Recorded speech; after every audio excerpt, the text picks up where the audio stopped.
Bonjour, bienvenue au cours offert par le groupe scolaire L'Ange Bleu. Aujourd'hui, nous allons vous présenter un cours de grammaire. Ce cours est adressé aux élèves de 6e année du primaire et présenté par Madame Rim.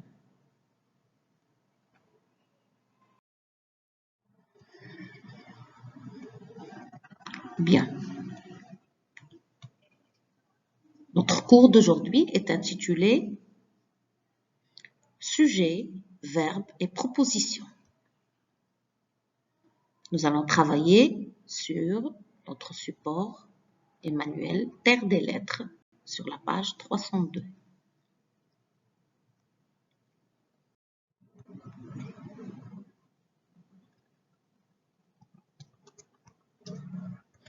Les objectifs de notre cours sont reconnaître le sujet de la phrase, reconnaître la proposition simple et la proposition complexe, reconnaître le verbe de la proposition et différencier entre le verbe d'action et le verbe d'état.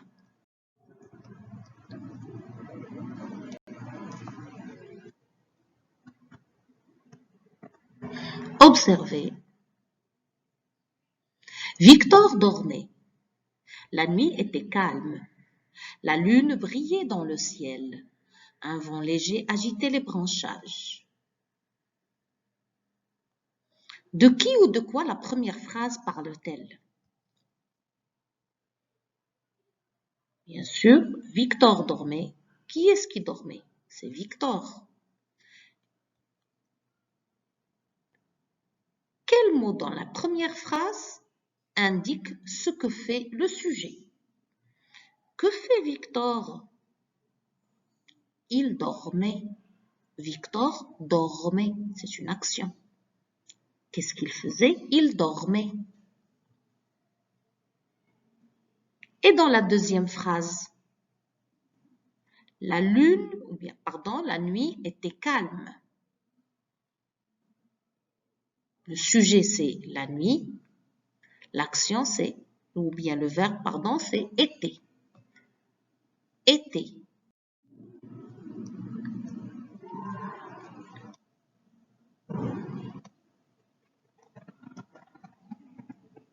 Comment appelle-t-on l'élément qui fait l'action? Comment appelle-t-on l'élément qui fait l'action? Qui est-ce qui dormait? C'est Victor. L'action, c'est dormir. Alors, celui qui fait l'action s'appelle un sujet. Très bien. L'élément qui fait l'action est appelé le sujet. Quelle question pose-t-on pour trouver le sujet? Alors, pour trouver Victor, qui est le sujet, quelle est la question que l'on pose? Très bien. Qui est-ce qui dormait? Qui est-ce qui dormait? C'est Victor qui dormait. Victor est un être humain. C'est une personne. Quand il s'agit d'une chose ou d'un animal, on dit « qu'est-ce qui ?» Par exemple, le chien dormait. Qu'est-ce qui dormait? C'est le chien.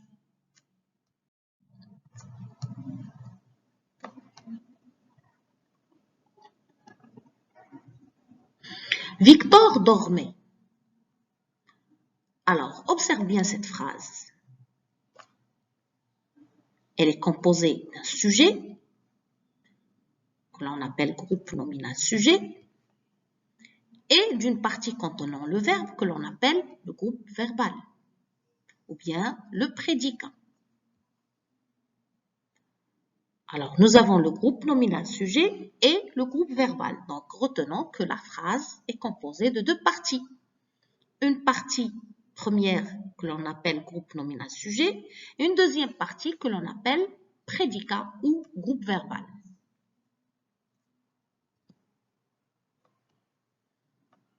Donc, groupe nominal plus groupe verbal égale ce qu'on appelle une proposition simple. Une proposition simple, bien une proposition. Ce groupe de mots constitue une proposition indépendante, c'est-à-dire qui a un sens complet ou une phrase simple, tout simplement. Donc, un groupe nominal sujet plus un groupe verbal constitue une proposition simple ou bien une proposition indépendante ou bien on dit qu'il constitue une phrase simple constituée d'un seul verbe. Regardez bien.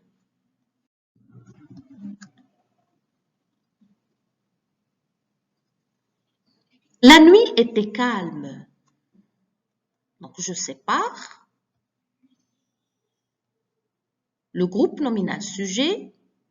Était calme, c'est le groupe verbal ou le prédicat. Groupe nominal sujet plus groupe verbal qui est le prédicat égale une proposition indépendante ou bien une proposition simple ou bien une phrase simple.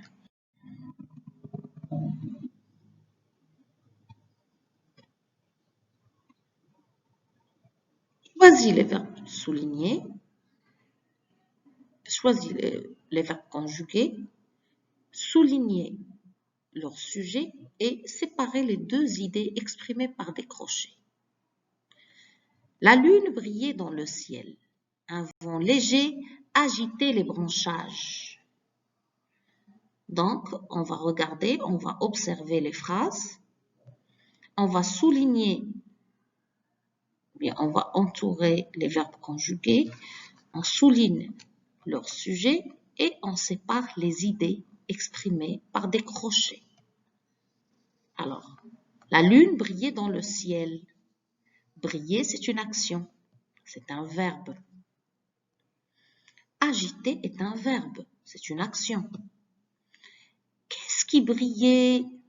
C'est la lune. Qu'est-ce qui agitait les branchages? C'est le vent léger. Voilà, on a souligné les sujets. Maintenant, nous allons séparer par des crochets. La première idée, il y a la lune brillait dans le ciel. Deuxième idée, un vent léger agitait les branchages. Nous avons donc ici combien de propositions?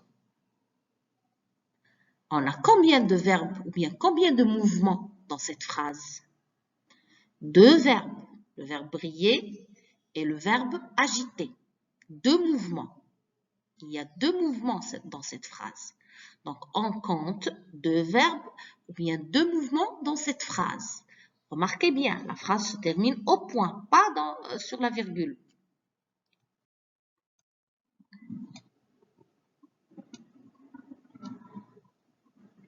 La lune brillait dans le ciel, un vent léger agitait les branchages. De combien de propositions est constituée cette phrase? Donc, on a vu que la proposition est constituée d'un groupe nominal sujet plus groupe verbal. Ici, on a deux groupes nominaux sujet plus deux groupes verbaux. Alors, il y a combien de propositions dans cette phrase?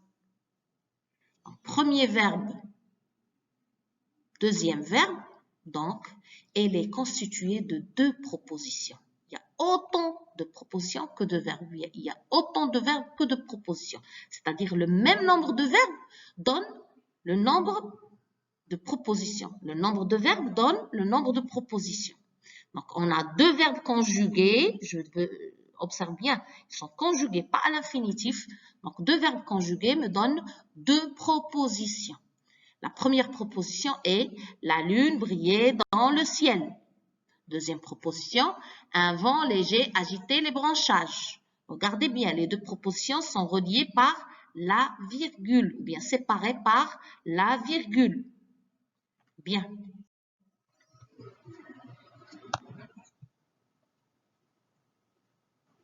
La lune brillait dans le ciel.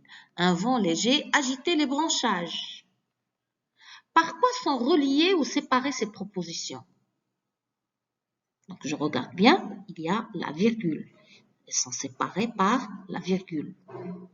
Ces propositions sont séparées par une virgule. On les appelle des propositions juxtaposées.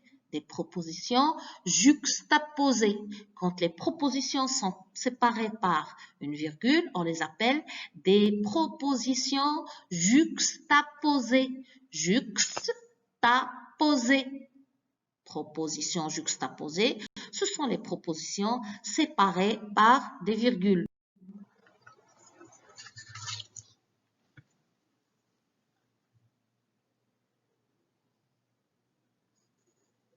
Toujours avec le même exemple, peut-on considérer cette phrase comme étant une phrase simple? Je regarde la phrase. Est-ce que c'est une phrase simple? Et pourquoi? Bien sûr que non. Cette phrase n'est pas simple. Elle est constituée de deux verbes, donc elle ne peut être considérée comme une phrase simple. C'est une phrase comment? C'est une phrase complexe. Donc, une phrase simple est une phrase qui contient un seul verbe conjugué. Une phrase qui contient plus d'un verbe conjugué est appelée une phrase complexe. Je répète, une phrase complexe, c'est une phrase qui contient plus d'un verbe conjugué.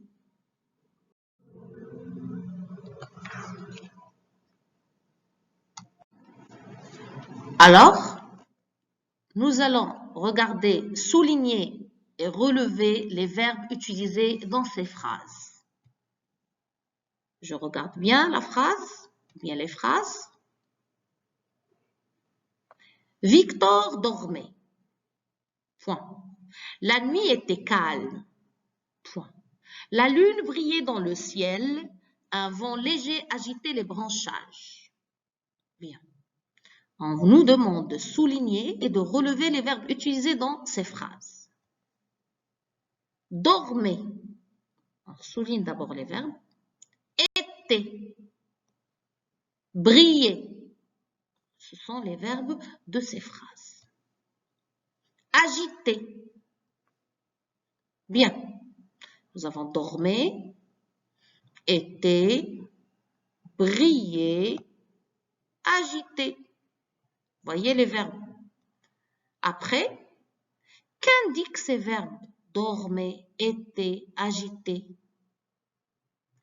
Ces verbes indiquent ce que fait le sujet, c'est-à-dire les mouvements du sujet, ou bien ils indiquent comment est le sujet.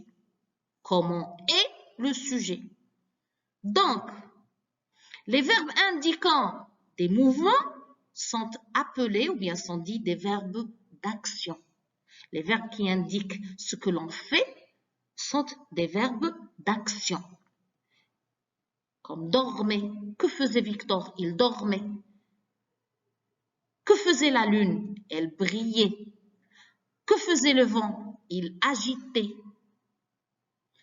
Briller, dormir, agiter sont des verbes d'action.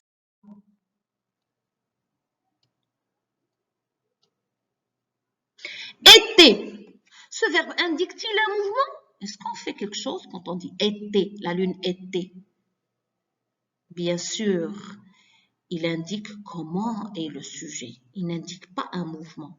C'est pour cela qu'on l'appelle un verbe d'état.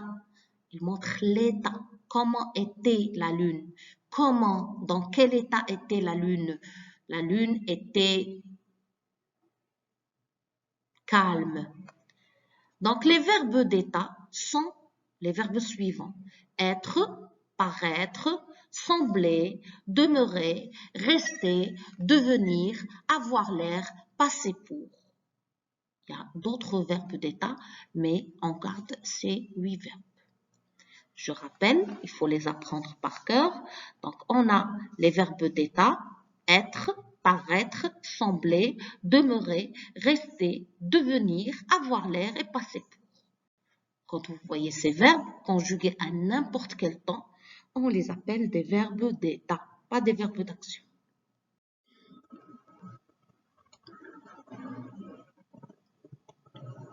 Récapitulons. L'élément qui fait l'action est appelé le sujet. Pour trouver le sujet, on pose les questions qui est ce qui ou bien qu'est ce qui. Je rappelle qui est ce qui pour les êtres vivants et qu'est ce qui pour les choses et les animaux. Un groupe de mots qui exprime une idée complète et contenant un seul verbe conjugué est une proposition indépendante ou bien une phrase simple.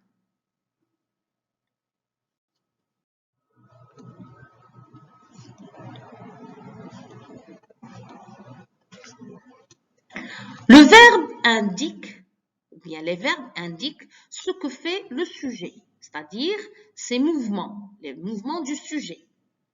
On distingue des verbes d'action ou des verbes d'état. C'est-à-dire ce que fait le sujet, c'est un mouvement, c'est une action. Ou bien comment est le sujet, c'est un état, donc c'est un verbe d'état. Les verbes d'état sont être, paraître, sembler, demeurer, rester, devenir, avoir l'air et passer. Bien, maintenant vous allez indiquer si la phrase est simple ou complexe. Il ne viendra qu'après le dîner. Regarde bien cette phrase. Est-elle une phrase simple ou une phrase complexe? Pour dire que c'est une phrase simple ou complexe, il faut d'abord repérer le verbe. Donc, tu dois repérer le verbe. Et bien sûr, le verbe conjugué.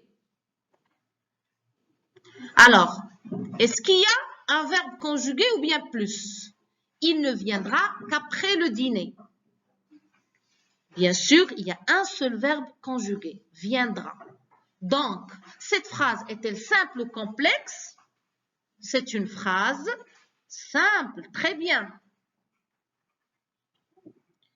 Regarde la deuxième phrase. Ils doivent se cacher sous un arbre. C'est la tradition. Bien, repère le ou bien les verbes de cette phrase. Ils doivent se cacher sous un arbre. C'est la tradition. Attention, quand je veux repérer le verbe, je repère le verbe conjugué et non pas le verbe à l'infinitif. Celui qui est à l'infinitif n'est pas considéré. Donc, je regarde bien ma phrase. Est-ce une phrase simple ou complexe? Il faut d'abord repérer les verbes. Donc, les verbes sont doivent et est. C'est la tradition. Et. Donc, on a combien de verbes conjugués? 2. Est-ce une phrase simple ou une phrase complexe? Bien sûr que c'est une phrase complexe. Bien. Maintenant, entoure le sujet de chaque phrase, puis précise si les phrases sont simples ou complexes. Indique ensuite si les verbes expriment une action, c'est-à-dire est-ce un verbe d'action ou un verbe d'état. Les enfants paraissent malades. Regardez ce verbe, paraissent. C'est un verbe d'action ou un verbe d'état? Très bien, c'est un verbe d'état. Quel est le sujet de ce verbe? Voilà, les enfants. Bien, cette phrase, est-elle une phrase simple ou une phrase complexe? Très bien, c'est une phrase simple. Regarde la deuxième phrase. Les dames achètent des légumes mûrs et les distribuent aux pauvres. Donc, regarde le verbe achète, distribue. Ce sont des verbes d'action. Le sujet, qui est-ce qui achète des légumes? Ce sont les dames qui achètent des légumes. Qui est-ce qui distribue ces légumes aux pauvres? Ce sont elles qui distribuent les légumes aux pauvres. Donc, distribuer est une action. Donc, le verbe est un verbe d'action. Le sujet, c'est le pronom personnel elle. Donc, cette phrase qui contient 2 verbes est une phrase complexe.